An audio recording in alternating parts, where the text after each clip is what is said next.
দিনটা যেহেতু ছিল গণেশ চতুর্থী, সেই জন্যই সকাল সকাল ঘুম থেকে উঠেই ঘরের কাজবাজ করে আমি আগে স্নানটা সেরে নিয়েছি। এমনি সকাল সকালে আমি স্নান করি অন্যান্য দিন, আজকে একটু তাড়াতাড়ি করে নিই। হ্যালো এভরিওয়ান, তোমরা সবাই কেমন আছো? আমি প্রিয়া, তোমাদের সবাইকে ওয়েলকাম জানাই আমার আরো একটি ফেসবুক ব্লগ। ইদানিং দেখছি আমার ভীষণ পরিমাণে হেয়ার ফল হচ্ছে, গোছা গোছা চুল উঠছে। আমি জানি না কি কারণে উঠতে পারছি না, প্রচন্ড চুল উঠে যাচ্ছে আমার। অনেক কিছু আমি ট্রাই করে দেখেছি, চুলের কোনো কিছুতেই কিন্তু কিছু হচ্ছে না। তো তোমরা যদি কেউ কিছু জানো আমাকে একটু জানিও, কি দিলে ঠিক হয় এই সমস্যাটা।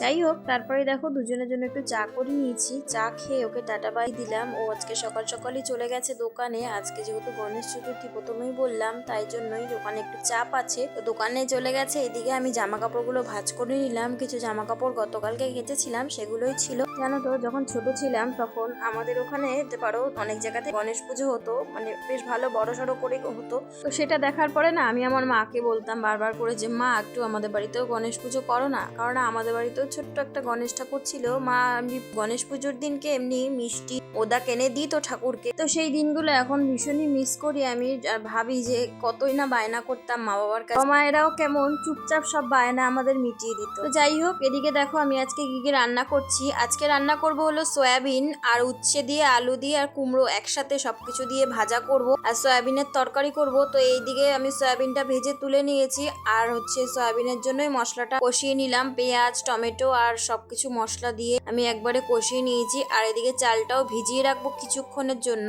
সেই জন্য চালটা ধুয়ে ভিজিয়ে রাখলাম। তো এদিকে আমার রান্না বান্না কমপ্লিট করেই চলে এসেছি একটুখানি কুরকুরে খেতে। আমার না কুরকুরে খেতে খুব ভালো লাগে, সেই জন্য। যাই হোক, চলো আজকের মতন ভিডিওটা এতটুকুই। ভালো লাগলে লাইক কমেন্ট শেয়ার করে দিও, আর জানিও আজকের ভিডিওটা কেমন লাগলো।